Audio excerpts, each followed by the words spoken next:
Mark Sullivan's heart thundered as the garbage truck hurtled down East Ninth Street tires, howling like beasts unleashed. In that instant, time-fractured metal screeched bystanders froze, and across the pavement stood Olivia Harper, heels clicking toward her morning meeting, completely unaware of the disaster barreling her way. Without thinking, Mark lunged, muscles, coiling arms, sweeping her off her feet mere inches before the truck's driverless juggernaut smashed into a lamppost. Concrete shards rained down around them as the world snapped back into motion. Screams, sirens, the pounding of a million hearts. In a single breath, a struggling dad and a titan of industry collided on the pavement, a moment forever, immortalized on a viral video that would upend both their lives. Drop your city in the comments below and hit subscribe for more true life stories of hope, grit, and unexpected heroism. You won't want to miss what happens next at 6:15 a.m. The first pale rays of sunrise crept through the curtains of a cramped Brooklyn bedroom. Mark Sullivan sat on the edge of the mattress, rubbing the sleep from his eyes as he gripped the canvas strap of his duffel bag. The room smelled of engine oil and yesterday's takeout markers of a life lived in overdrive. He swung his legs over the side feet, landing on the creaky hardwood. The leather soles of his boots, scuffed and stained with grease, clicked against the floor as he stood. In the adjoining kitchenette, 8-year-old Emma Sullivan. Mark's whole world hunched over a bowl of dry cereal, her golden braids bouncing with each spoonful. She looked up, cereal-streaked grin lighting her face. "Daddy, do we have time for the bus today?" she asked, her voice bright even before dawn. Mark crouched beside her, smoothing back a stray lock of hair. "We're cutting it close, Peanut," he said, tapping his watch. "But I'll drop you off on the way to work. Sound good?" Emma nodded vigorously, milk sloshing over the edge of her bowl. "Perfect." She shoved another spoonful in her mouth, then asked in a muffled tone, "Will you fix my science project after work?" He smiled, heart squeezing. "You bet. We'll make it the best volcano the science fair's ever seen." By 6:45, Emma was dressed in her pink jacket and mismatched rain boots, her favorite combo for muddy mornings, and Mark hoisted his duffel onto one shoulder, keys jingling in his hand. Their walk to school was a daily ritual 2 blocks through the East Village past the deli that always smelled of fresh bagels and coffee, and around the corner where the street art was bright enough to compete with the dawn sky. As they passed the corner, Bodega Mr. Rodriguez, the owner, greeted Emma with a wave and slipped her a free cookie. Emma beamed, waving back so enthusiastically she nearly toppled the small tower of produce crates behind her. Mark chuckled, handing Mr. Rodriguez an apologetic nod. "Thanks," Mark said quietly. "You're the best." Mr. Rodriguez winked. "Anytime, champ." At the school gate, Emma bounded forward to her best friend, clutching her lunchbox like a trophy. Mark knelt to hug her. "Have a great day, monkey," he whispered, planting a kiss on her forehead. "You too, Daddy," Emma chirped. Then she darted inside her laughter, mingling with the morning bell. Mark straightened and turned toward Carter's Auto and Repairs, his 2-bay garage just 3 blocks away. As he walked, he tensed at the rumble of a diesel engine, the sound of his life in constant motion. The auto shop was already awake, fluorescent lights flicked on in the windows, and mechanics in grease-streaked coveralls greeted him with nods and thumbs up. Morning Mark called Richie his foreman from beneath the hood of a silver sedan. "Got that transmission in yet?" Mark shrugged off his duffel and set it on the counter. "Just got the parts in," he replied, rolling up his sleeves. "I'll have her shifting smooth by noon." Inside, the air was thick with the tang of oil rubber and metal. Tools were neatly arranged along pegboards, each one marked with Mark's exacting handwriting. A battered workbench held Emma's latest art project, a paper volcano speckled with glitter, and beside it a stack of invoices waiting for Mark's signature. He unlocked his office door, a repurposed storage closet with a single desk lamp, and checked the schedule. 4 vehicles for the day, a taxicab with busted brakes, Mrs. Nguyen's minivan in for an oil change, and 2 mid-range sedans needing routine tune-ups. By 7:30 a.m., customers lined the sidewalk, a schoolteacher clutching a latte, a delivery driver tapping his foot impatiently, and a businessman in pressed slacks who glared as Mark emerged wiping his hands on a rag. Mark greeted each with the same calm courtesy he'd learned in the air guard's steady voice, direct eye contact, no fuss. He jotted down notes, set price estimates, and offered ETA windows, small acts of control that mattered in an unpredictable world. At 800 a.m., Mark poured himself a cup of stale office coffee, grimacing at the acrid taste. He stared at Emma's volcano, propped against the wall, and felt that familiar tug, the promise of something better yet to build. Just then his phone buzzed. He glanced down Emma's school and automated text congratulating him on the punctual drop-off. He smiled, tucking the phone in his pocket, as the first real customer of the day strolled in, Mrs. Nguyen waving her keys. Mark set his coffee aside and sprang into action. "Good morning, Mrs. Nguyen," he said, reaching for the minivan keys. "Let's get you back on the road." As they headed into the bay, Mark didn't know that 3 blocks away, the day would erupt into chaos. How a single split-second decision would catapult him from the quiet routine of oil changes and fatherhood into the glare of global headlines. But for now, it was all about Greece gratitude and the steady rhythm of a man determined to keep his daughter and his community moving forward. Mark fell into the rhythm of the morning walk as naturally as the city fell into its own. Emma skipped alongside him, her small boots tapping the cracked sidewalk in a playful patter. They passed a corner vendor roasting chestnuts, the nutty steam spiraling into the cold air, and a line of early commuters muttering over steaming cups of coffee. The sun had just cleared the rooftops, painting the brick facades a dusty gold. Daddy Emma asked, tugging his hand, "Do you think today's science fair will be fun?" Mark glanced down at her hopeful face. "Absolutely. Your volcano is going to blow them all away." She giggled, eyes bright. "Just like real lava."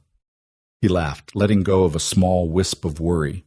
This walking his daughter to school, smelling fresh bagels drifting from the deli, greeting familiar faces, was everything he lived for. They rounded the corner onto East 9th Street, where the city's heartbeat always felt a little louder. A fruit cart man hollered apples, bananas. "Get your vitamins here," followed by the buzzy whir of delivery bikes zigzagging through gaps in traffic, the riders' voices crackling over walkie-talkies. The city seemed wide awake, chattering over itself in dozens of languages. At the curb by the school gate, Emma paused to tie her shoelace. Mark knelt to help the familiar motion grounding him. "You ready, princess?" he asked. She stood and bounced on her heels. "Ready." He lifted her into his arms for a quick hug, inhaling the scent of her lavender shampoo. "Have the best day," he said, setting her down gently. She waved and dashed inside, turning once to blow him a kiss. Mark straightened, slipping his hands into the pockets of his jacket, and watched as Emma disappeared into the swirl of backpacks and uniforms. Parents clustered at the gate, offering last-minute reminders. The crossing guard waved a stop sign, and the first cars of the morning line rolled past in a slow procession of brake lights. He started back down the block, already thinking about his first customer at the garage. The soft rumble of an idling garbage truck echoed from around the corner, but Mark didn't pay it much mind. There was always noise in the city construction drills, honking horns, the low hum of conversation leaking out of open cafe doors. It was part of the tapestry, as familiar to him as the scuffed floor mats in his old pickup. Yet something about that rumble felt off. His instincts, sharp from years of military service, pricked at him. He paused by the traffic light, hands resting on his hips. The truck's engine revved unevenly, like a tired animal fighting to be heard. He glanced up the incline. The garbage truck was parked at the top of the block, driverless, wedged between a construction barricade and a parked van. Its driver's side door swung open, metal clattering against the side panel. The orange safety lights blinked half-heartedly as if signaling distress. Mark frowned and crossed his arms, squinting at the vehicle. It shouldn't have been creeping forward. Most drivers would engage the parking brake, cut the engine. But this one's engine was alive, the truck inching down the hill as if drawn by gravity's silent pull. A cyclist in an orange vest swerved to avoid the van skidding to a stop. He cursed under his breath and flagged down a pedestrian, pointing at the truck now gathering speed. But no one shouted a warning. Pedestrians checked their phones. Delivery riders honked impatiently. Cars edged closer to the moving mass. Mark's heart rate ticked upward. He realized what was happening, a runaway. The garbage truck was rolling toward the school zone, straight down a hill, crowded with foot traffic. He didn't think. The years of training, of reacting under fire, snapped into place. He jogged toward the truck, weaving through slow-moving cars. A man on the sidewalk saw him and hollered, "Hey, watch out!" But Mark didn't glance back. Emma's face flashed in his mind, her tiny hand waving goodbye, the way she trusted him to keep her safe. He closed in on the truck's passenger side just as it lurched over a manhole cover, jolting violently. The driver's door flew wider, its window a jagged void. Mark reached for the handle, yanked the door open, and leapt onto the running board. The truck bucked under his weight, metal groaning. He braced one foot against the rear axle, knuckles white on the doorframe. Inside the cab was empty. The steering wheel oscillated aimlessly. The side mirrors vibrated with the truck's uncertain momentum. Mark yanked at the ignition switch. It was still on. He twisted the key, but the engine protested. There was no time for finesse. A screech of brakes echoed from cars behind. Horns blared. People finally looked up, eyes wide in panic. Mark scrambled through the open door, reaching for the wheel. He twisted it hard, hoping to angle the truck away from the crowded sidewalk. The tires gripped the asphalt, lurching the vehicle toward the center line. He shouted over the roar, even though no one could hear him. "Hold it! Hold it!" The truck yawed, scraping the side of a parked delivery van. Metal screeched, glass shattered, and the truck swung back toward the curb. Mark's arms strained against the wheel's stiffness. He threw his weight into it, pivoting the front end away from the school gate. By the time he forced the truck into a narrow alley, it had picked up too much speed to stop completely. The rear wheels clipped a chain-link fence. The fence buckled, the truck lurched into a stack of wooden pallets, which exploded in a cascade of splintered wood. Finally, with a jarring crash, the truck ground to a halt. Mark's lungs burned as he dragged himself from the cab, swaying with the residual motion. He heard the rush of feet on pavement, people rushing to see if he was hurt. Car horns blared triumphantly. Phones lifted, recording his silhouette against the twisted hulk. A woman in a white coat. Olivia Harper staggered into view, her heels scuffed, eyes locked on the truck's battered front. She looked smaller, fragile somehow, despite the power she must wield in boardrooms. Mark stepped forward and gently reached out, guiding her away from the wreckage. She turned to him, breathless, chest heaving. A single bead of sweat rolled down her temple, mingling with petrified relief. "Are you okay?" he asked, voice raw. Her eyes filled with tears. I think so. Thank you." He gave a quick nod, glancing back at the truck. "You should probably call someone." Her voice caught. You saved my life." A stranger's voice rose behind them. "That man's a hero." "Did you see that?"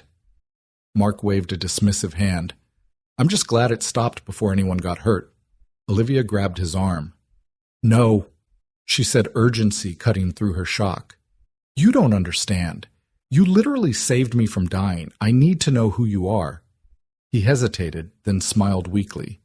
"Name's Mark Sullivan. I fix engines, not egos." She looked at him like she'd never really seen him before, blue-collar jacket stained with grease, dark hair rumpled, eyes calm amid the storm. "Mark Sullivan," she repeated, committing it to memory. A small surge of gratitude boiled in him, relief too, that Emma wouldn't grow up without a father. But the echo of tension still hummed in the air, a reminder that every calm had its cost. Mark glanced toward the school gate. Children were streaming out, clustering with parents. Emma's energetic wave cut through the crowd. Relief bloomed in his chest. He turned back to Olivia. "I should go," he said. "Got a little girl waiting." Her expression softened as she nodded. "Thank you," she said again, voice barely above a whisper. Mark stepped back, squeezing his shoulders loose, and made for the school. Heart still racing, the city's pulse settled once more into its normal cadence horns, and voices, footsteps, and laughter.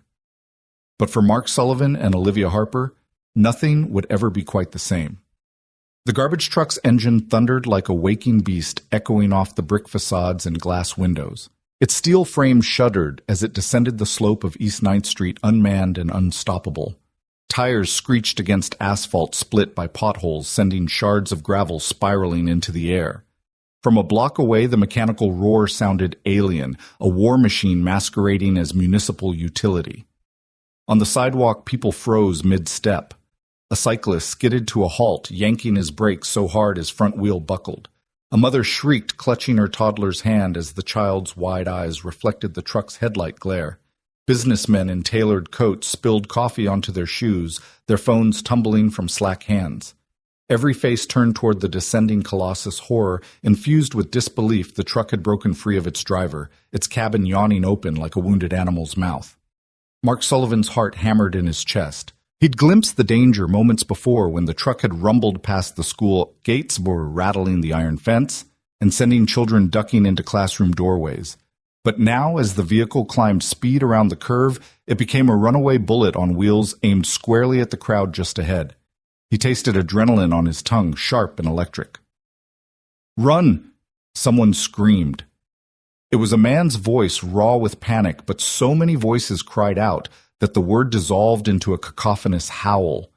Cars pulled sideways into intersections, sending horns into frenzied protest. Pedestrians threw themselves onto building stoops. The city's bustle morphed into a tableau of terror. Mark didn't hesitate. His mind distilled to a single-purpose stop: that truck. He pivoted on his heel, his scuffed boots finding purchase on the uneven pavement. He heard the truck's brakes straining against gravity, the metal protest too late. Sparks flicked from the undercarriage as it scraped a parked delivery van, the van's horn blaring in indignation before the truck lurched off again, crushed fender glinting. He glanced left and briefly saw Olivia Harper frozen like a statue, her white coat a stark contrast against the truck's grimy metal. Her heels clacked on the curb as she pivoted, eyes wide mouth open in a silent scream. She'd stood too close, transfixed by the chaos, ready to be swallowed by it. Time dilated for Mark. He saw her dark hair spill across her shoulders, glinting in the morning light, and felt his gut twist with urgency. He surged forward, his arms pumped at his sides, driving him past skidding cyclists and terrified parents. The roar filled his ears, eclipsing every other sound. He registered fragments of the scene: the fruit vendor's cart tumbling like dominoes, apples bouncing into gutters. A woman in neon leggings collapsing out of a delivery bike helmet rolling into the street. A taxi driver leaning on his horn so hard his knuckles went white. Mark's lungs burned, but he didn't slow. He cut through a gap between a parked SUV and a scaffold pole, flipping a passerby's newspaper into the air. The taste of dust and gasoline stung his nostrils as he sprinted across the cracked crosswalk, the white stripes blurred beneath his feet. An officer 3 blocks down blew his whistle, but the sound was swallowed by the truck's momentum. Within moments, Mark was under the truck's shadow. He decelerated only enough to gauge its speed, maybe 15 miles per hour, now fast enough to pulverize anything in its path, slow enough that human intervention might just succeed. The engine still roared, the cab's glass windshield vibrating under the strain. The side mirror on the passenger door swung like a pendulum, reflecting chaos back at the street. He planted his feet, braced himself. His military-trained mind cataloged every variable slope-angle tire trajectory speed distance to Olivia. He recognized that if he misjudged, if he caught even a centimeter of the tire with his shoulder, it would crush him. But to do nothing was unthinkable. He inhaled cold air flooding his lungs. The world narrowed, he, the truck, Olivia. The rest dissolved into peripheral blur. His right hand reached for the truck's passenger door handle, the chrome slick with grime. His left reached for Olivia, that frail figure about to become a casualty of circumstance. He calculated the arc: if he yanked her from the curb and slammed into the truck simultaneously, he could redirect its front wheels away from the crowd. The final yards closed in a breathless flash. Olivia's eyes met his for a heartbeat, wide and questioning. She tried to step back, but the roar pinned her feet. Mark's voice boomed, though he doubted she heard it. "Get back!" Then, propelled by will greater than any fear, he lunged. Mark's shoulder slammed into Olivia's side as he wrapped an arm around her waist, yanking them both toward the street. The truck's momentum shuddered against the doorframe beneath his palm. Metal groaned. The world lurched sideways as he spun his momentum, guiding them toward a sliver of open asphalt. Concrete met shoulder as Olivia tumbled from his arms. He followed her down, not protecting himself, but using his body as a buffer between her and the truck's massive front wheel. His legs collapsed under the force, his chest pressed against the cold ground.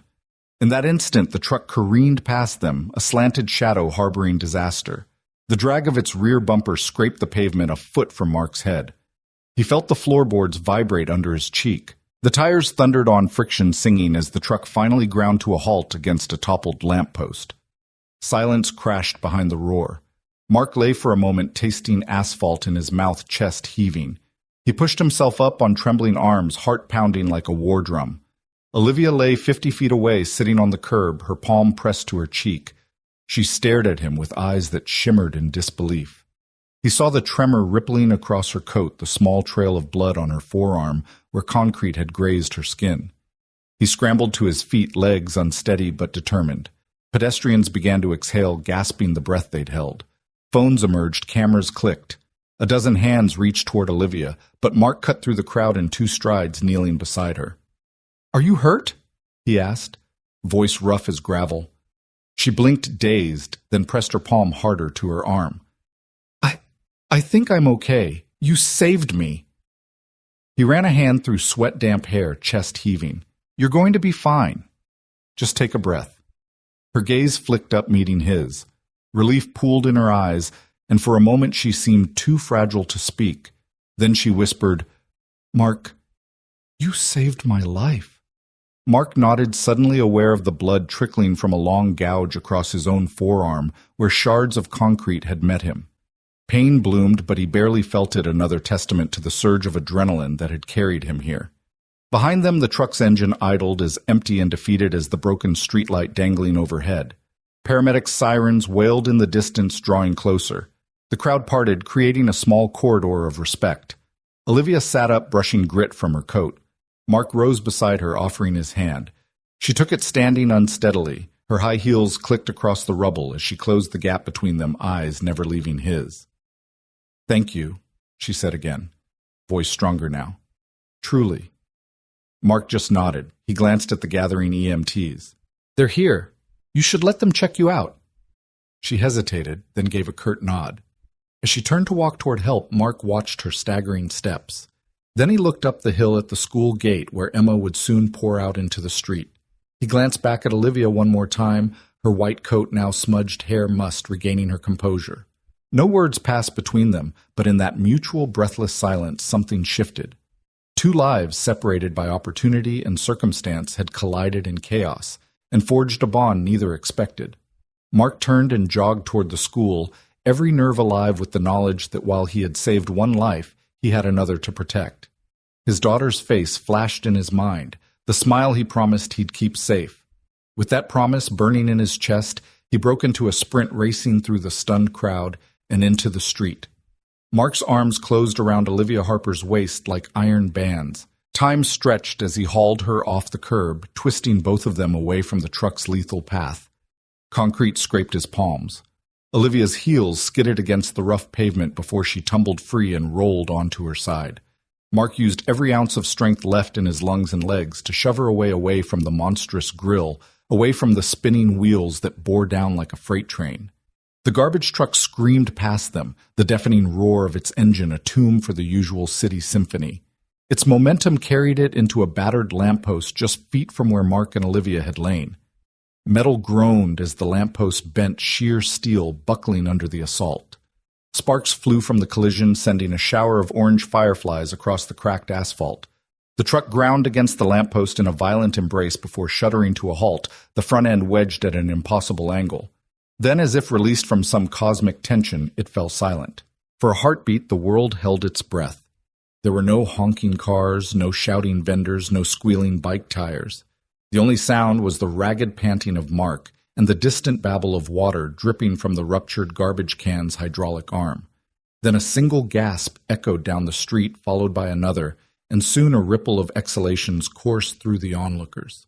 Olivia lay on her side, coat sleeve scraped her hand pressed to the concrete where she'd hit the ground. Her dark hair fans out in the dust, and her eyes, those cool, measured eyes that normally commanded boardrooms, were wide with raw astonishment. She blinked, trying to make sense of the nightmare that had just veered into a miracle. Mark dropped to one knee beside her, heart pounding so hard he thought it might burst from his chest.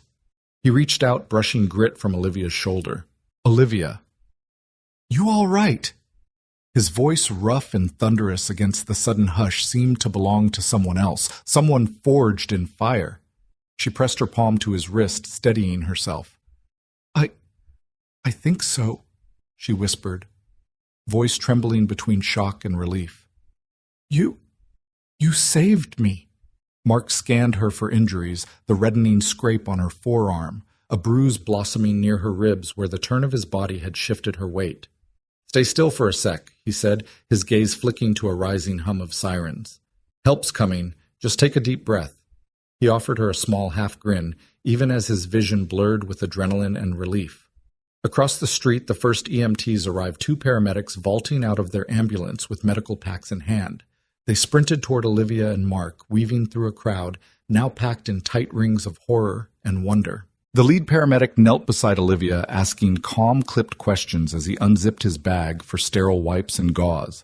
She's conscious, breathing steady, he reported his partner, already shifting focus to Mark's forearm, now oozing bright blood onto the asphalt. And he's got a laceration, possibly fractured radius. Could have been worse. Mark flexed his wrists, grimacing at the pain. The paramedic pressed a gloved fingertip to the wound, then wrapped it gently in gauze.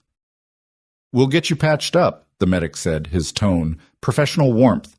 He worked methodically, cleaning, bandaging, treating Mark like any other patient, even as whispers of, "He's the hero," and "Did you see the rescue?" melded into a low roar from the onlookers. Nearby, a uniformed officer held back the crowd with one arm outstretched, his other hand on his radio. "Keep back, folks. Let the medics through." But the barrier was feeble. People leaned in, phones raised, recording the aftermath. A young woman wept openly. A businessman dabbed his brow jaw slack with gratitude. The city's pulse had returned, but it beat in staccato rhythm, awed by what had transpired. Olivia sat up slowly, guided by the paramedic's steady hand. She touched Mark's shoulder, fingers trembling. "Mark, why, I can't thank you enough," she said, voice thick. Her accent carried the clear notes of privilege and polish, but in that moment it cracked soft and human. He shook his head, wincing as his arm protested. "Just lucky I was there," he said. "You know how that goes." He offered a grin that didn't quite reach his eyes that had seen the worst and now the best of the city in a single breath. Behind them, the garbage truck's cab remained poised against the lamppost, eerily still. A team of city workers and police cordoned off the wreckage, measuring distances, inspecting damage. Under the flashing red and white of emergency lights, the lamppost looked like a fallen sentinel. A soft murmur rose as EMTs helped Mark to his feet, guiding him to the ambulance steps. He offered Olivia his uninjured hand, and she took it, steadying herself. "You should ride with me," she insisted, voice firmer now. "At least let me see you're okay." Mark hesitated, glancing at Emma's school just a block away. Its gates flung open with children filtering out in uniform lines. He thought of his daughter's expectant face. "Nah," he said, wincing again. "Gotta get back to the shop. Unfinished repairs won't fix themselves." Olivia's eyes softened with something like admiration. "You're more dedicated than anyone I know," she said. "I insist." She turned to the paramedic. "Can I ride along, just in case?" The medic checked Mark's vitals and shook his head. "She can come, ma'am, but we'll both need a full check at the hospital. Rule of thumb for any high-impact rescue." Olivia nodded, accepting both the medical protocol and Mark's stubborn resolve. She slipped into the back of the ambulance, recognizing that this was no longer a professional courtesy, it was personal. Mark climbed in beside her, the EMT guiding him onto a bench seat. As the doors slid closed, the world outside pulsed with sirens and whispered heroes. Olivia pressed her head back, watching Mark struggle to find a comfortable position. "You know," she said softly, voice echoing in the confined space, "I owe you everything." He gave her a sidelong look, blood still seeping through the bandage. "Just keep living," he replied. "That's thanks enough." In that ambulance, hurtling away from chaos toward care, 2 lives, once strangers on parallel paths, sat side by side, bound by a single act of courage. And as the vehicle's red lights carved halos on the city walls, Olivia Harper reached over and squeezed Mark's bandaged hand, an unspoken pledge passing between them in a world of rushed goodbyes. Theirs would be a connection neither would ever forget. The roar of the truck's crash faded into a ringing silence, broken only by the distant wail of sirens. Olivia Harper remained on her side chest, heaving as paramedics hovered above her. She felt the world tilt, her silk blouse dampening with dust and blood, and it took every ounce of her composure to push herself up from the pavement. The concrete scraped at her palms, but she barely felt it. All she could see was the man who'd collapsed in front of her. Mark Sullivan lay on one knee, eyes closed, wrapped in his own pain. His forearm gushed bright red beneath the paramedic's gauze, and yet his gaze never left Olivia. Even as EMTs urged him to lie back, he fought to rise as if some invisible tether bound them in that moment. Olivia's breath caught. He was risking everything, his safety, his dignity, to make sure she was alive. Slowly, and with the air of someone trembling on the edge of a vertigo, Olivia pressed her fingers to the scrape on her sleeve. The warmth under her fingertips startled her. She tasted copper on her tongue. The varnish of control she wielded so effortlessly in boardrooms shattered, replaced by raw shock. "He's hurt," she whispered, voice brittle. A paramedic knelt beside her, pulling her gently away from the wreckage. "Ma'am, let us get you out of the street. You're stable, but we need to check you at the hospital." His voice was professional, but underneath Olivia heard urgency. He glanced at Mark, then relayed quietly, "He's conscious, but needs care. We'll both ride together." Olivia nodded numbly and let him guide her to the ambulance. She could barely focus on the concrete beneath her feet. Her kaleidoscope of heels, her designer coat, even the crispness of her tailored blouse felt absurd here, scattered among shattered glass and twisted metal. Behind her shouts of hero, and wasn't that the CEO, swirled through the crowd. Mark rose unsteadily to his feet, propped by his paramedic. Emma Sullivan. Mark's 7-year-old daughter burst through the gathering crowd in a school uniform too big for her frame. Her ponytail bobbed as she ran, face-pale eyes wide with a child's unfiltered panic. "Daddy?" she cried, slipping through the perimeter of bystanders and kneeling beside him before an EMT could intervene. "Daddy, are you okay?" The paramedic's hand on Emma's shoulder guided her back a little, but Mark gently took his daughter's hand and squeezed it with trembling fingers. "I'm fine, sweetheart," he managed, voice thick. Emma's small hand looked impossibly fragile, clasped in his. "I just wanted to make sure someone kept you safe." All at once, Olivia Harper saw the knot of family that Mark fought to protect. She realized this blue-collar stranger, the man who rarely asked her name, risked his life not to save a CEO, but to save another parent's child, another family's world. Tears stung her eyes. She pressed a knuckle to her cheek, dabbing at the moisture she refused to show. No billionaire rescue doctor could replicate this moment. No corporate strategy could manufacture this courage. The paramedic ushered her onto a stretcher, and as she lay back, Olivia's gaze locked on Mark's profile, strong jaw dusted with stubble. Calloused hands wrapped around Emma's, eyes feral with disbelief and relief. She tested the strength behind her own panting breath. "Wait," she rasped to the medic. He paused mid-strap. "Sir," she called out to Mark, voice cracking. "Sir, thank you." Mark looked up at her, confusion wrinkling his brow. Around them, the city's pulse resumed. A phone camera clicked, tires screeched a distant honk of a car horn. Yet in the ambulance's shifting light, time had paused for these three souls. Emma leaned close, voice small. "Daddy, can we ride with her?" "She helped you." The paramedic exchanged a glance with his partner and nodded. "We'll get you both settled," he said. "Let's keep you close." "Okay?" Mark guided Emma up the stretcher ramp as the paramedic tucked Olivia's IV into place. Emma crawled in beside her father, curling into his side, clutching his good hand. Olivia felt the tremor in both of them, father and child, more real than any boardroom speech she'd ever given. The ambulance doors slid shut, muffling the crowd's gasps. In the compartment's cramped quarters, Olivia watched Mark's daughter stroke his hair, humming a lullaby she must have learned at bedtime. If she hadn't been in a billionaire's shoes, Olivia would have envied that bond. "Olivia Harper." She managed, voice soft. "I'm Olivia Harper." Mark looked up, confusion melting into recognition. "I'm Mark Sullivan," he replied, tone rough with awe. "And this is Emma." "Thank you, Mark," Olivia said carefully, meaning more than her words. "Thank you for saving me." He swallowed, nodding once. The paramedic checked his blood pressure, then Olivia's, and murmured, "All right, you two are stable. We're headed to Bellevue." Olivia's heart hammered. Bellevue, a place she'd driven past 1,000 times but never entered as a patient. She closed her eyes and let the world tilt beneath those red flashing lights. Emma, clinging to her father's sleeve, whispered, I'm proud of you, Daddy. His chest tightened.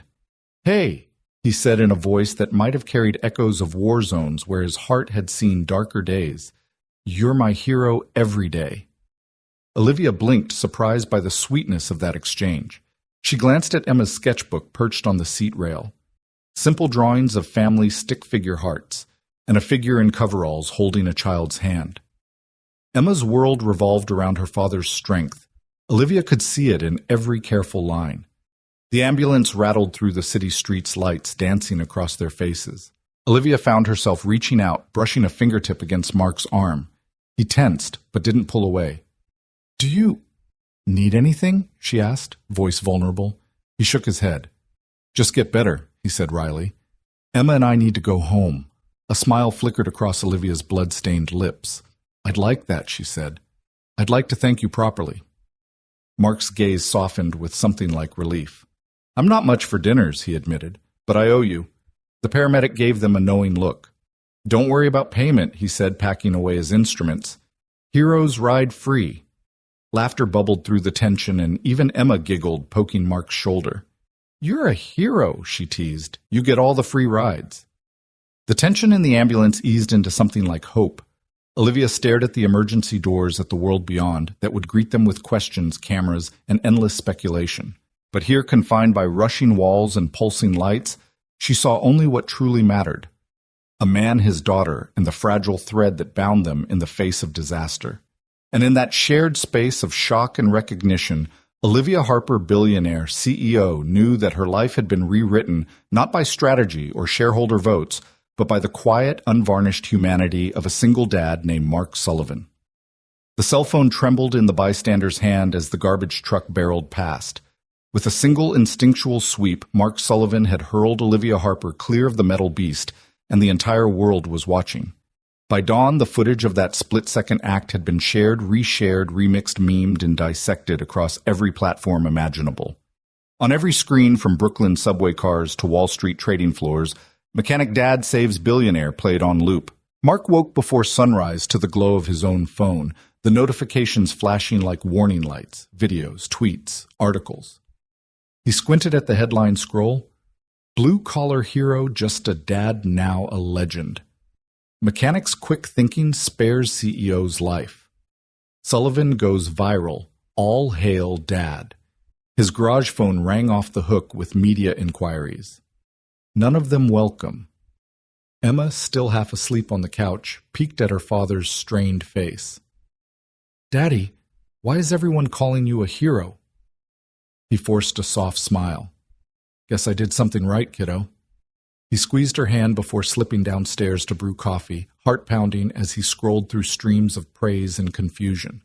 Mark was used to customers asking for affordable oil changes, not invitations to late-night talk shows. And he certainly wasn't prepared for strangers calling him inspirational or the embodiment of ordinary courage. In his grease-stained hoodie, he felt anything but. Meanwhile, in a high-rise penthouse on Park Avenue, Olivia Harper sat at her floor-to-ceiling windows, the sprawling city far below. She'd spent her life bending steel through boardroom decisions, but nothing had ever felt as fragile as her own mortality in that single moment. Now, as the first rays of sunlight crept across the skyline, her phone buzzed incessantly on the glass coffee table alerts about profiles tagging her shares of the video links to interviews where people speculated about the poor man's version of Superman. She pressed her palm to her chest, still feeling the aftershock of impact, Mark's arms enveloping her like a shield, the roar of the truck's engine giving way to a dreadful hush when it smashed the lamppost. She had thanked him, of course, in that cramped ambulance, but now the echo of that gratitude filled her entire being. She rose restless and paced her marble-floored living room in shimmering heels still stained with dust. Each article referred to her as the billionaire, a label she'd worn all her career like a protective shell, and yet in those seconds of terror, she had been simply Olivia. The New York Post led with a grainy, still Mark silhouette mid-lunge, Olivia's white coat billowing as she fell backward. The caption read, "Unlikely Savior. Dad ends CEO's morning commute. Nightmare." CNN ran the uncut clip at 6 a.m., anchoring it with interviews of stunned witnesses. "I've never seen anything like it," one taxi driver said. The guy just dove in without a second thought. A trio of tech pundits argued over whether he could monetize the moment, while a psychologist mused about the primal urge to protect others in crisis. Olivia sank into her soft velvet sofa phone in hand and watched the 23-second snippet again. In slow motion, she saw herself turn at the sound of people screaming, then Mark's face etched with fierce concentration, eyes locked on her every muscle poised to save. Her breath hitched. Those eyes had steadied her, anchored her when the world threatened to fling her into oblivion. She flipped her phone closed, but the memory refused to fade. The urgency of his grip on her arm, the way he'd helped her to her feet, half-dazed legs shaking under her. The incongruity of a well-heeled CEO cradled in the embrace of a hoodie-clad mechanic. She could almost feel his heartbeat beneath her ear. In the corner of the room, her assistant's iPad pinged with another headline. Harper Media Foundation announces medical trust for Mr. Sullivan. Olivia frowned. She hadn't spoken to her board about any such gesture, certainly not before she'd reaffirmed whether he even wanted their help. She tapped out a quick email. Pause all philanthropic mentions. Contact Mark Sullivan's garage personally. Her heart hammered as she hit send. For all her wealth and power, she felt helpless to reach him. To tell him that beyond the headlines, beyond the dizzying rush of viral fame, she was in his debt in the most human way possible. She paced the length of the room, steely resolve settling around her like a trench coat. Back in Brooklyn, Mark parked his truck outside his garage and surveyed the rows of rusted sedans and ancient pickups. He'd taped up his injured arm and patched Emma's scraped knee before closing the doors behind them. Neighbors waved, strangers nodded the world now, watching him as though he'd performed some grand gesture of cinematic heroism. But in the quiet of his own block, he was still just Mark Sullivan, father mechanic, reluctant celebrity. He lingered at the toolbox, running his fingers over worn sockets when his phone buzzed again. A message from an unknown number. I'd like to speak with you. OH. He stared at those initials, recognition blooming in his chest. Olivia Harper, CEO. Billionaire saved. The same woman whose life he'd shielded with his own body. Emma peeked around the doorframe. Can I watch the video one more time? She asked. He shook his head gently. Maybe later, kiddo. Let's get inside. He handed her a drawing she'd sketched that morning. 2 stick figures, one tall man in overalls, one small girl in pigtails, standing beside a huge cartoonish truck. Underneath in Emma's careful script, My daddy saves people. Mark folded it and slipped it into his pocket. That night he didn't sleep. His mind rewound that morning over and over. He'd acted on instinct, yes, but instinct born of decades of discipline, of having lived through moments when hesitation killed men on distant runways. He knew that in 2 heartbeats he'd make the difference between life and death. The same could not be said of his own future. At 9 p.m. his phone rang. He recognized the number, Olivia's office. He silenced the ringer and let it go to voicemail. A soft tone, then her steady voice. Mr. Sullivan. This is Olivia Harper. I owe you more than my life. Please, call me at this number when you can. Thank you. Mark sat up. Emma stirred in the next room. He exhaled, then dialed. Miss Harper, it's Mark. Thank you for calling, she said, voice low but unwavering. I want to make sure you and Emma are okay, and apologize for how this has blown up. You don't owe me anything, but I'd like to offer some help if you'll let me. He closed his eyes. I appreciate that, he said slowly. But I don't need charity. I'm not asking to give you charity, she replied, and he heard the gentle click of her closing a door. I'd like to meet you in person. No cameras, no press. Just a thank you dinner, my treat. He leaned back in his chair, the weight of the world suddenly feeling a little lighter. All right, he said after a moment. But nothing fancy. My favorite diner on East 9th. Diner it is, she agreed. Tomorrow at 6. Please be there. He hung up, stared at the phone, and realized something, that his life had changed irrevocably, but for the first time in a long time he felt hopeful. The gratitude he'd half expected to swallow him alive now offered him a chance to rewrite his story on his own terms. As Mark stood and stretched, he felt Emma's sleepy head on his shoulder. She yawned. He scooped her into his arms and carried her upstairs. In the quiet hallway he paused and pressed the photo of her drawing to his heart. Downstairs through the front window of the garage, the last glow of streetlights fell on his toolbox, silent witnesses to the ordinary miracles he performed every day. And tomorrow night, he thought with a cautious smile, maybe he'd add something new. The story of a dinner with a billionaire who had the courage to call him by name. That night, as Brooklyn slept under a blanket of distant sirens and city hum, both Mark Sullivan and Olivia Harper found themselves on the brink of a new chapter, one neither of them had ever scripted, but both of them were determined to write together. The sun was climbing over the rooftops by the time Olivia Harper pulled her compact sedan up to Carter's Auto and Salvage. The neon open sign flickered in the dusty window, the garage door half rolled, revealing the cavernous space beyond engines piled on pallets, tool carts, parked like battle wagons, and the tang of motor oil hanging in the air.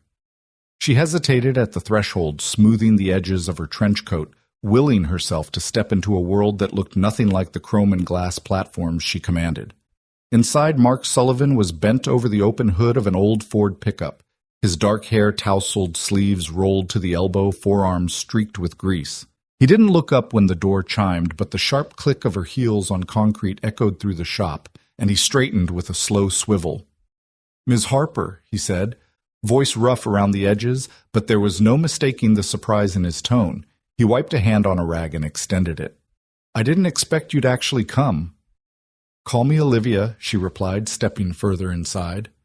Her heels clicked across a puddle of oil, and she glanced down, wincing. "I realized that dinner at the diner might be too public." He nodded toward the picnic table she'd arranged under flickering fluorescent tubes yesterday, still folded by the back wall. "Makes sense." She tucked her purse under her arm and surveyed the space. A battered workbench, a pegboard of tools in neat rows, a whiteboard scrawled with engine schematics, and half-erased troubleshooting notes. None of it felt staged. It was the real thing. "I wanted to find you here," she said, voice catching on the word. Wanted, not demanded, not assumed. "I needed to see where you work." Mark's dark eyes flickered with something unreadable. "Most people don't." He gestured at the pickup. "This one's got a leaky fuel line and a bulky distributor. Emma calls it her trusty old friend." He glanced toward the office door where Emma's laughter sank in through the glass. "She's around back." "Can I meet her?" Olivia asked, surprising them both and herself. He hesitated, then nodded. "She'll be happy to see you." He led her past rows of vehicles, a 1982 Toyota Corolla with half its battery cables removed, a beat-up minivan with a Kids Ride Free sticker peeling off the rear window, and opened a side door to a small break area where Emma sat coloring at a low table. "Hi, Emma." Olivia crouched beside the girl, who looked up in wide-eyed wonder. "I'm Olivia Harper." Emma's hair was in two messy braids, her jumper belt buckled askew. She held up a crayon sketch of a giant truck and a stick figure. "You're the lady my daddy saved," she announced proudly. Olivia inhaled a laugh. "That's me." She reached out, smoothing a stray curl behind Emma's ear. "Thank you for letting me meet you." Emma's grin was huge. "He's very brave." She hopped off her stool. "Come see my drawing." "Absolutely." Olivia followed her back into the main bay, stepping carefully around a weld spark on a workbench. Mark lingered, wiping his hands. When Emma scurried ahead, he turned to Olivia. "I'm still not sure why you came," he said quietly. Olivia studied the ridges in his palm, the calluses forming a pattern like topographic lines. "Because I needed to leave my towers for something real." She drew in a breath. "Because, Mark, I want to give you more than dinner. I want to give you the tools to rebuild your dreams." He cocked his head. "My dreams?" She smiled, straightening. "You walked away from aerospace, left behind your patents, your career. You said you did it to protect your daughter. But I've seen what you can build, and I'd like you to build with me on my team on my new R&D initiative." Mark's jaw clenched. He ran a hand through his hair. "Olivia." Emma tugged on his pant leg. "Daddy, look." She thrust her drawing forward, a sleek blue and white plane with Olivia at the controls and Mark waving from beneath, holding Emma in one arm. The caption read, "Pilot Dad and CEO Lady flying together." Olivia's eyes glistened. "That's beautiful." To Mark she said, She has a gift for seeing what matters even when the world looks the other way. I think she drew exactly what you and I could be. Mark knelt brushing Emma's curls. You're something else, kiddo. Then to Olivia, I don't know if I can go back. You don't have to, she answered, stepping closer. You can go forward. She picked up a long wrench from the pegboard, balanced it in her hands. Here, start here. Help me design the first prototype. Show me how you see the world. He stared at the tool, the weight of it in his palm. Then he looked up at her, meeting her steady gaze.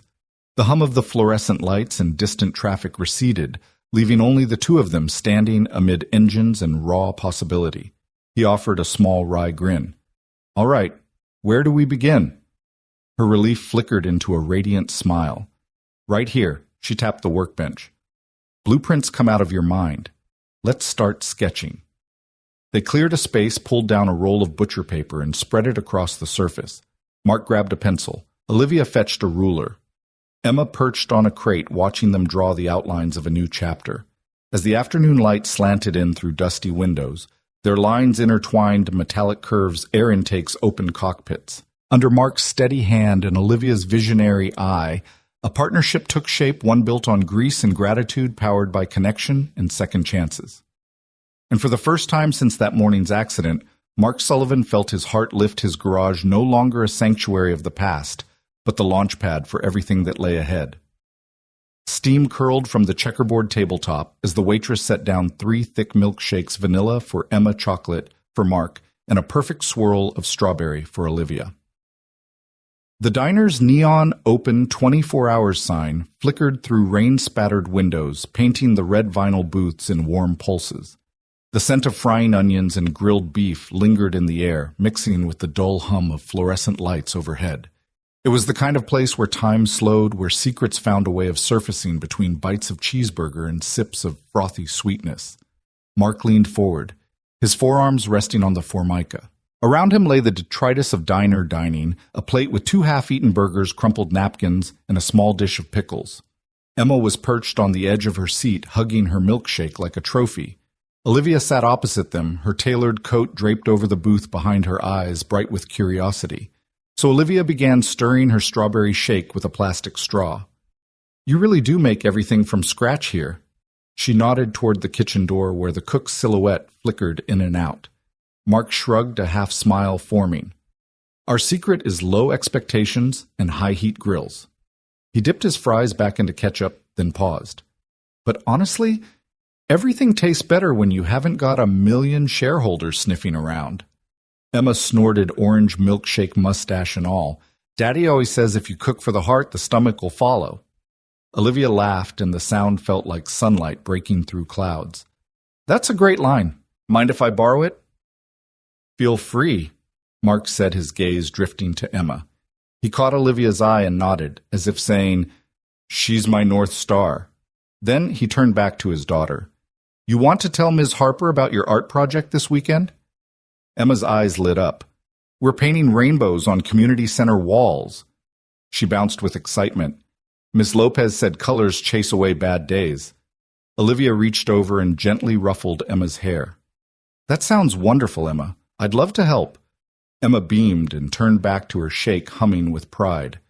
Mark watched this exchange, the protective set of his jaw softening. After a moment, he took a deep breath and looked at Olivia, his expression more vulnerable than she'd ever seen. You wanted to hear stories, he said quietly. Well, I guess it's time I told you one. Olivia leaned forward, placing her hands on the edge of the table. I'm all ears. Mark swallowed and studied the swirling bits of whipped cream on his straw. Before Emma was born, I was an air guard mechanic. I spent years in hangars checking engines and running missions nobody remembers. It was what I knew, what I lived for. He paused. Then my wife Sarah, she got sick. We thought it was a minor surgery, but the hospital machines misread her scans as routine. By the time someone realized it was cancer, it was too late. She died on an operating table. He looked up, eyes wet. Emma stirred beside him, concerned. Daddy? He forced a smile. It's okay, Emma. It's just sometimes machines fail the people who trust them most. He met Olivia's gaze, raw and honest. I walked away from all of it after that. No more hangars, no more sky, just this garage. And my girl. Olivia reached across the table and placed a hand over his. I'm so sorry, Mark. No one should have to carry that. He squeezed her hand gently, then let go and rested his chin on his folded arms. What about you? You said you lost someone too. Olivia exhaled the memory, pressing in. She took a shaky sip of milkshake and nodded. My mother, she was my biggest supporter, my fiercest advocate. I started this company because of her belief in me, but I got so wrapped up in growth and margins that I forgot who I was doing it for. When I almost died yesterday, I realized I'd lost more than my footing. I'd lost my compass. Mark's brow furrowed. And now, Olivia said, setting down her straw, I need to rebuild that compass with people who remind me what really matters. She glanced at Emma, whose pink-stained lips curved in mischief. I need to remember how to feel something other than deadlines and boardrooms. Emma hopped down to yawn. I'm beat. She reached for both parents' hands. Can we go home and watch cartoons? Of course, Mark said, his voice cracking with tenderness. He stood and scooped Emma into his arms, her small arms wrapping around his neck. Olivia rose as well, slipping into her coat. The trio made for the door, leaving coins propped on the ketchup bottle for the check. Outside, raindrops danced on the pavement, turning city lights into glittering halos. Mark pulled Emma's hood up, then, and offered his other hand to Olivia. She accepted it without hesitation, stepping close under his umbrella. Their shoulders brushed, and in that moment, nothing else existed. No viral videos, no corporate titles, just two people tethered by shared loss and newfound hope. Emma's sleepy voice drifted between them. I'm happy your friend's coming to my art project. Olivia looked down at her, smiling softly. Me too, Emma. Me too. Mark glanced at Olivia, his grip tightening ever so lightly. Thank you for listening, for caring. She met his eyes, the neon glow of the diner sign reflecting in her own. Thank you for letting me in. I think we're just getting started. And as they walked into the night, father-daughter and CEO turned friend, there was a sense that in this small act of shared confessions over diner burgers and milkshakes, they had forged a bond strong enough to power whatever came next. The neon buzz of the diner sign hummed overhead as Mark polished off the last of his fries, the checkered tabletop now littered with napkins and half-empty milkshake glasses. Outside, the rain had eased to a steady drizzle, soft enough to be forgotten, but persistent enough to remind them that the world beyond this booth still paused on the edge of chaos. Inside, however, time seemed to stretch an unhurried luxury in which two people could finally lower their shields. Olivia set down her own empty strawberry shake with a sigh that carried more weight than the whipped cream spilling over the rim. She smoothed a stray lock of dark hair from her face, her tailored coat bunched at her elbows. I don't usually do this, she said, voice low and honest. Open up, I mean. In boardrooms, I learned early that vulnerability is weakness. You stay poised, detached. You never let anyone see the cracks. Mark studied her profile, the flicker of neon painting her cheekbones in gentle pinks and blues. He knew the look well, the practiced composure of someone who had been forced to build walls for self-preservation. I get it, he said quietly. I used to believe that too. She looked at him, surprise flickering in her eyes. Yeah. He leaned back against the vinyl, folding his arms as if bracing himself for the confession. I was an aerospace mechanic, before all this. He gestured around the diner as if that greasy, humble world were as foreign to him as a distant planet. I worked on C-130s for the Air Guard. Pre-flight checks, engine overhauls, the whole 9 yards. I was good proud even. But then... He paused, throat tightening on a memory too sharp to swallow whole. There was a crash. A test flight. It was my job to sign off on the mechanical systems, but I missed something. I don't know how, but I did. Olivia's hand stilled on the table. The diner's hum receded as she leaned in, curiosity and concern warring in her gaze. Tell me, she urged softly. He closed his eyes, exhaling slowly. It was a new model, lighter, faster. We were testing altitude performance. My team and I had run the diagnostics a dozen times, but in that final climb, a fuel line rupture sent the plane into a stall. The pilot called in trouble then. Nothing. We found the wreckage miles away. 3 crew members died. His voice cracked. My wife was on board. She was the flight attendant. He opened his eyes, refusing to look away from Olivia's steady stare. They said it was a freak accident. No one blamed me publicly, but I blamed myself. I walked away from my career, from everything I loved, because I thought if I stayed, I'd break under the weight of it all. Silence stretched between them, charged and fragile. Outside, a honk punctuated the drizzle, but in their booth, the only sound was Mark's steadying breath. Olivia reached out, placing a hand over his forearm. Her touch was light, but it felt like an anchor in the tempest of his guilt. "I'm so sorry," she whispered. "I can't imagine what that was like." He nodded, eyes distant. It was easier to be broken than to keep pretending I wasn't. Then Emma came along. He turned his head to glance at his daughter, sleeping in the back seat of the booth's adjacent car seat, an abandoned prop after dinner. Emma's cheek rested against the plush toy she refused to leave behind. "I had to do something, so I built this garage instead. I figured if I couldn't fix lives, I could fix machines. It gave me a reason to get up in the morning." Olivia swallowed hard, her own defenses slipping away. She took a shaky breath. "My story's not as dramatic, but I lost someone too." She straightened as though gathering steel for the next admission. "My mother died of a rare heart condition when I was in college. She was my mentor, my champion, the reason I even applied to business school. After that, I threw myself into work acquisitions, mergers, scaling companies. I told myself that climbing the corporate ladder would fill the void she left."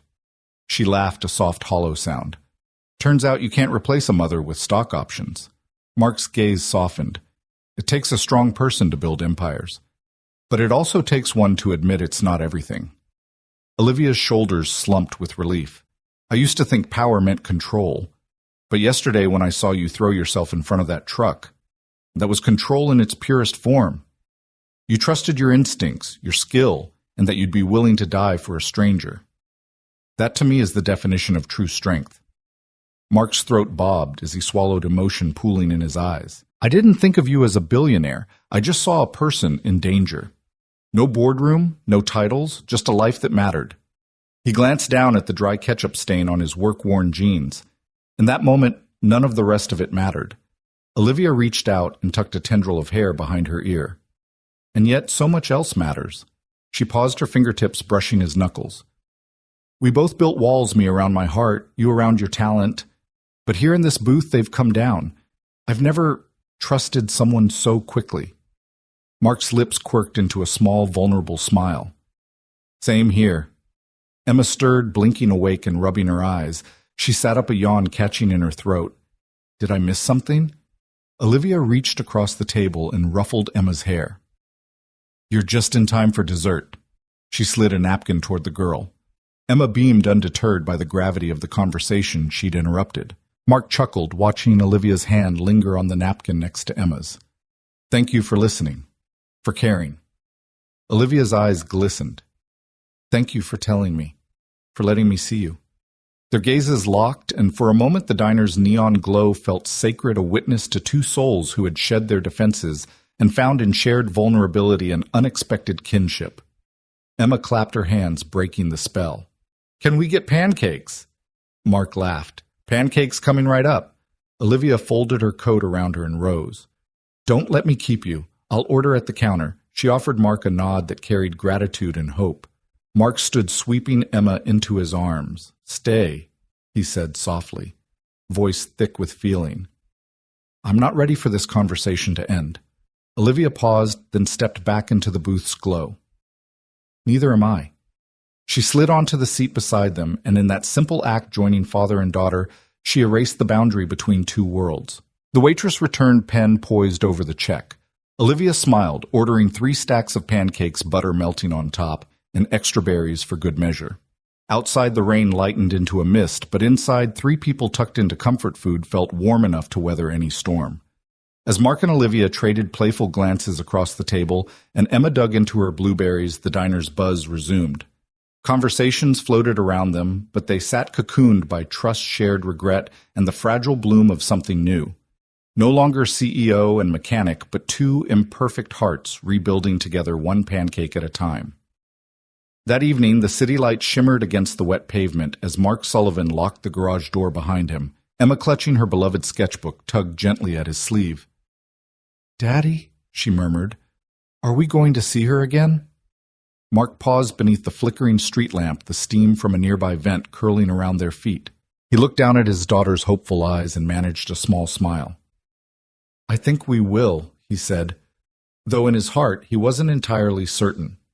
They walked the few blocks to Olivia Harper's sleek black sedan. The car's door swung open before Mark could reach for it. Olivia herself stood waiting, her usual executive poise softened by genuine warmth. Emma hopped in, tossing Mark a bright grin, and slid into the back seat.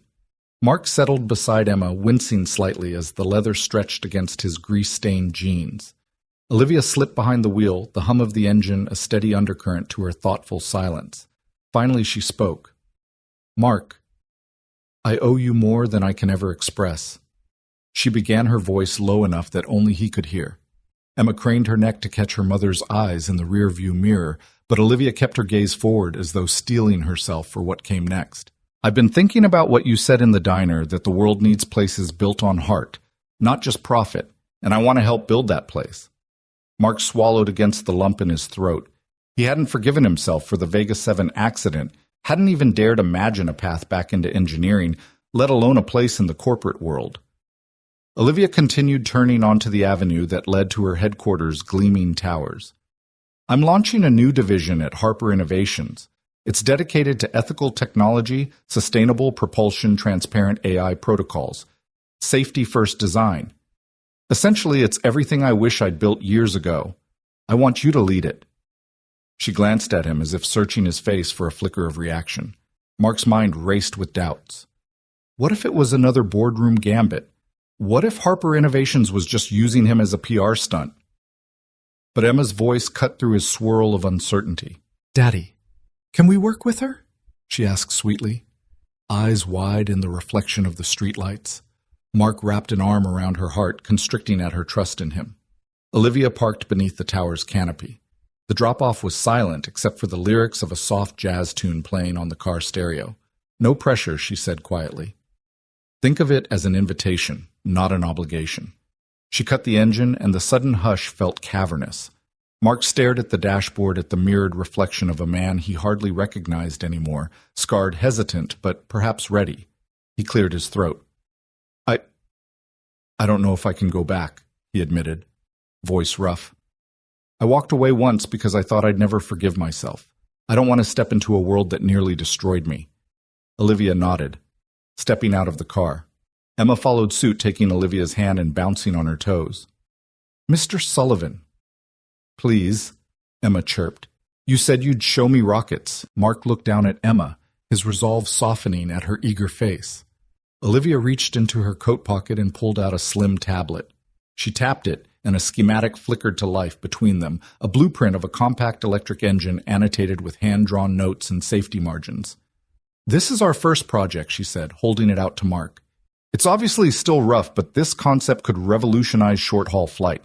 I want you to refine it, perfect it, and lead the team that brings it to life. Mark took the tablet, fingers brushing against hers. The neon glow from the tower above lit the blueprint in spectral blues and greens. He studied the lines, traced a fuel cell node, felt his old engineer's mind waking from a long slumber. The weight of the proposal pressed against him, not just a job, but a chance at redemption, a chance to protect lives through better design rather than burying guilt beneath rusted metal and faded tool marks. He raised his eyes to Olivia's expectant face. You really want me, he said, voice barely above a whisper. I need you, she corrected softly. You see the human side of this. You know what happens when systems forget the people they serve. I've built empires, but without someone like you, they can fail in the most dangerous ways. She reached out, placing a hand on his shoulder. I believe in you, Mark. And if you believe in me, we can build something no one will ever regret. Mark closed his eyes and inhaled deeply. Emma tugging gently on his sleeve. When he opened them, the man reflected in the tablet's glossy screen looked back at him with a flicker of hope. He extended a hand toward Olivia. All right, he said, voice steady. I'll do it. Olivia's smile was bright enough to rival the tower's lights. Emma clapped her hands, her laughter a clear bell in the night air. Mark slipped the tablet into his work jacket, the very feel of it igniting a warmth in his chest. As they walked together into the lobby, father-daughter and CEO side by side, Mark Sullivan realized that in accepting this offer, he wasn't just rejoining the world he'd once abandoned. He was stepping into a future he never dared imagine, one built on the bedrock of courage, empathy, and second chances. Late one rainy Tuesday, Olivia stood at the head of the gleaming boardroom long table, rain tapping insistently against the floor-to-ceiling windows behind her. The board members, each with immaculate power suits and carefully neutral expressions, hovered at the edge of their seats, papers rustling like nervous whispers. She took a breath, feeling the weight of every pair of eyes trained on her. Beside her, Mark Sullivan shifted, clutching a stack of folders, overflowing with internal memos and safety reports. This was more than a meeting. It was a reckoning. Olivia cleared her throat. "Thank you all for coming on such short notice," she began, voice steady despite the tremor she felt inside. "You've seen the headlines. Jake Carter." She paused, giving Mark a nod, "has brought forward evidence of systematic cover-ups in the Vega 7 project. We have the original safety memos that were blacklisted. We have record of suppressed tests. And we have a responsibility not just to our shareholders, but to every life that could be at risk to correct these wrongs." A hush fell. Jonathan Miles. The board's longtime chair narrowed his eyes. "You're suggesting we hand over proprietary documents to regulators? This could destroy our partnership's tank. Our stock expose us to billions in liability." His tone was low but edged with steel. It was the same tight fear Olivia saw in many boardrooms, a fear of loss over the pursuit of truth. Mark stepped forward, voice unwavering. "Yes. Because if we don't, more people could die. I lived through the aftermath of Vega 7. I lost everything. My wife, my career, because corporations chose profit over people. You can protect your balance sheets, or you can protect the public. You can't do both." He set the memos on the polished oak table, letting the gravity of each folder speak for itself. Murmurs rippled through the room. Miles's jaw twitched. "You knew the stakes when you signed the NDA," he said. "We have legal obligations to protect company confidentiality." Olivia raised a hand. "We signed a greater obligation when we put safety first into our mission statement. That promise is worthless if we fail to honor it today." She swept her gaze around the table, CFO, General Counsel, heads of R&D, all faces she had once admired, now clouded with betrayal. "I will not let Harper Innovation stand accused of complicity in a disaster that we allowed to happen. I am prepared to resign rather than conceal the truth." The room crackled with tension. Miles's eyes flicked to Mark, then back to Olivia. "You're willing to risk everything for this whistleblower." "I'm standing by him," she said simply. "Because when a man with nothing left but integrity comes forward, I want to be on the side of integrity." For a long moment, no one spoke. Then Emily Wong, head of legal, cleared her throat. "We could preemptively disclose these documents to the NTSB and the Department of Transportation, control the narrative rather than be forced into it." Her suggestion rippled relief among some, but others scowled at the idea of public exposure. Olivia leaned forward. "Exactly. We'll submit the full affidavit, the memos, the test logs, everything. We'll cooperate fully. Yes, our stock may falter. Yes, we may lose contracts. But in the long term, we rebuild trust. We redefine what corporate responsibility means." Miles slammed his palm on the table. "This is corporate suicide." Mark met his glare head on. "This is moral necessity." He turned to the rest of the board. "Think about the families of those 32 victims. Think about the next generation of engineers we're training right now. Would you rather protect a quarterly profit or protect a child's life?" The words hung heavily. Miles looked at his colleagues, their faces reflecting an internal struggle. One by one, they shifted in their chairs, glancing at the folders that lay open on the table. Olivia's voice softened but remained firm. "I'm asking you to choose, do we hide behind legal shields or do we step into the light? Because I promise you this, the regulators will get these documents eventually. The public deserves to know we acted responsibly, not too late." After what felt like an hour, the room broke. Jonathan Miles sighed, shoulders slumping. "Very well," he said. "We'll authorize full disclosure, but we proceed carefully. We'll prepare a press release with our timeline, our cooperation plan, and our commitment to safety improvements. We'll manage the fallout." A reluctant chorus of assent followed. Olivia allowed herself a small, grateful smile. She looked at Mark, who nodded back with quiet pride. They had won this battle, but the war for public trust had just begun. Within 24 hours, Harper Innovations filed an unprecedented submission over 1,000 pages of internal documents accompanied by Mark's affidavit. News outlets exploded with coverage. Headlines ranged from CEO's brave stand to billionaire Byte's corporate hand. Social media buzzed as survivors' families and aviation experts weighed in. Regulators publicly praised the full cooperation and announced a formal reopening of the Vega 7 investigation. Back in the training center garage, the place where Mark and Olivia had first truly connected, Mark wiped grease from his hands, listening to the radio report that credited Harper Innovations with setting a new standard for corporate transparency. Emma peeked around the doorframe, clutching a textbook. "Daddy, they said your boss is a hero." Mark glanced up, wiping a tear away. Olivia appeared behind him, carrying 2 mugs of hot chocolate. She handed one to Emma and the other to Mark. "And so are you," she said softly.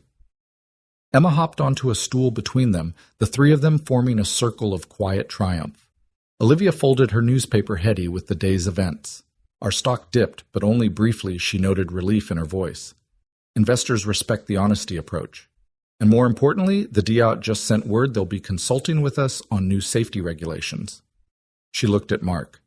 "You helped save countless lives twice, once on the street and now in the boardroom." Mark took a slow sip of his hot chocolate, carefully savoring the warmth. "I couldn't have done any of it without you," he said. "You gave me a chance to be heard." Olivia smiled, her hand finding his across the workbench. "We gave each other that chance." Emma giggled, pointing at the grease on Mark's cheek. "Superheroes get dirty," she declared, eliciting laughter from them both. As the evening settled, the glow of the garage lights reflected off their faces, Mark's lined with relief, Olivia's softened by purpose, Emma's shining with pride. The world outside was still buzzing over the dramatic turnaround at Harper Innovations, but here in this humble workshop, 3 lives intertwined in a testament to what happens when courage meets conviction. In that unassuming space of grease and heated metal, they celebrated not only a corporate victory, but a victory of integrity over convenience, and a new blueprint for how business and humanity could build something better together. Sunlight streamed through the high windows of the newly unveiled Harper Sullivan Training Center, dancing across rows of gleaming workbenches and overhead ducting that housed fume hoods and ventilation for every experiment imaginable. The center's sign, bold cobalt letters against weathered brick, spelled out a promise: hands-on lab, build, tinker, dream. Beneath that promise, laughter and conversation rose in harmonious buzz. Mark Sullivan stood near the entrance, wiping grease from his hands on a clean rag, yet somehow still glowing with pride. Around him, clusters of teenagers bent over red and white model airplanes, wiring circuits, calibrating engine mock-ups, and soldering sensors. Their eyes shone with curiosity, the same spark Mark once felt in his own heart before tragedy knocked him off course. Emma bounded up her ponytail, swinging like a metronome as she carried a small toolbox twice her weight. "Daddy, look," she said, opening the lid to reveal her latest creation, a miniature drone with paper airplane wings. Mark knelt beside her, marveling at the precision of her design. "That's incredible, Emmy," he said. "You engineered lift with wings of whimsy." She beamed, pride radiating from her. Behind them, Olivia Harper moved gracefully through the space, clipboard in hand, but her attention fully on the students. She paused at a workbench where 2 girls calibrated a robotic arm, offering quiet guidance. "Try adjusting the servo's pulse width by 10 microseconds. See how that smooths the movement." One girl nodded, sent the command, and the arm glided through its paces, earning high fives from her partner. Olivia smiled, remembering her own first breakthroughs in an aerodynamics lab long before boardrooms and balance sheets. A group of middle schoolers clustered around a transparent water tank at the far end, testing 3D printed hulls for small submersibles. Their instructor, Javi, a former trainee turned apprentice teacher, coached them. "Remember Reynolds' number changes with viscosity. Let's increase the nozzle diameter by 2 millimeters and rerun the demo." The kids exchanged determined looks and got to work, overtaken by genuine excitement. Mark moved to his own demonstration area, where a half-assembled combustion assist engine prototype rumpled under a protective cover. Tapping the cover aside, he addressed a circle of students. "Today we'll learn how to integrate hybrid power systems electric startup. Then a short burst thermal boost. It's the future of short-haul flight. He glanced at Olivia, who gave an encouraging nod. In that glance was the unspoken acknowledgement they had built this together from the wreckage of past failures to this living testament to possibility. Emma tugged on her father's sleeve. "Can I show them my drone?" Mark smiled. "Lead the way, Chief Engineer." Emma marched over to a workbench where a group of younger kids watched in awe. With practiced confidence, she plugged her drone's battery into the test station, tapped a touchscreen, and the little aircraft lifted on invisible currents, hovering steadily. "We optimized the wing's angle of attack for maximum lift, with minimal power," she announced. The children erupted in applause. Some took feverish notes. Emma's cheeks flushed with delight. Olivia joined them. "You're an amazing teacher," she told Emma, who shrugged shyly. "I learned from the best," Emma said, glancing between her parents. Mark wrapped an arm around his daughter. "And you learned from a great CEO," he whispered to Olivia, who returned his smile with a warmth that transcended words. A sudden cheer rose from the courtyard beyond the main hall, drawing their attention to the glass exterior doors. Outside, under fluttering paper airplanes hung from cables like kites caught in time, a crowd had gathered for the center's first community open day. Local families, elected officials, and press members milled around sampling interactive stations, a wind tunnel where visitors could test their own paper planes. A Design Your Dream booth, where children sketched inventions on digital tablets, and a virtual reality flight simulator that put users in a 360-degree cockpit view. Olivia walked out into the sunlit courtyard, Mark following with Emma in tow. She raised a hand and the murmurs quieted. "Welcome, everyone," she began, her voice carrying easily over the plaza. 1 year ago, this space was just a rusty warehouse. Today, it's a home for hope and hands-on learning. We believe that talent exists in every corner of our city, regardless of zip code or background. Here we break down the barriers to innovation. She gestured at the activity around them. Under these very rafters, we launch dreams into motion, just like those paper airplanes above you. Let's keep them flying. Applause rippled through the crowd as she stepped aside for Mark, who stepped forward, Emma by his side. He cleared his throat. "I'm no CEO. I'm a dad and a mechanic who once thought his life ended in a crash. But thanks to a CEO who refused to let me disappear and a community that believed in second chances, I learned that the greatest thing you can rebuild is yourself and then lift others skyward." He motioned to Emma, who handed out small model plane kits to the first-row children. "Our first class of apprentices, this place belongs to you now." The kits flew through the air, landing in little hands, faces alight with possibility. Olivia joined him, their families and students hemming them in with admiration. She slipped an arm around his waist. "We didn't just land a hero," she said quietly, meeting his gaze. "We launched a community's hope." Mark's eyes shimmered with gratitude. "And we'll keep launching," he replied, voice steady. As the sun dipped toward the horizon, the courtyard filled with impromptu paper plane contests, laughter, and the hum of excitement. Emma took her father's free hand, and they both raised theirs to cast a final paper airplane together, watching it catch the breeze and soar beyond the center's walls, a symbol of all they'd built. Around them, the Harper Sullivan Training Center stood as proof that from acts of courage and unexpected partnerships, entire worlds can be lifted, one hopeful soul at a time.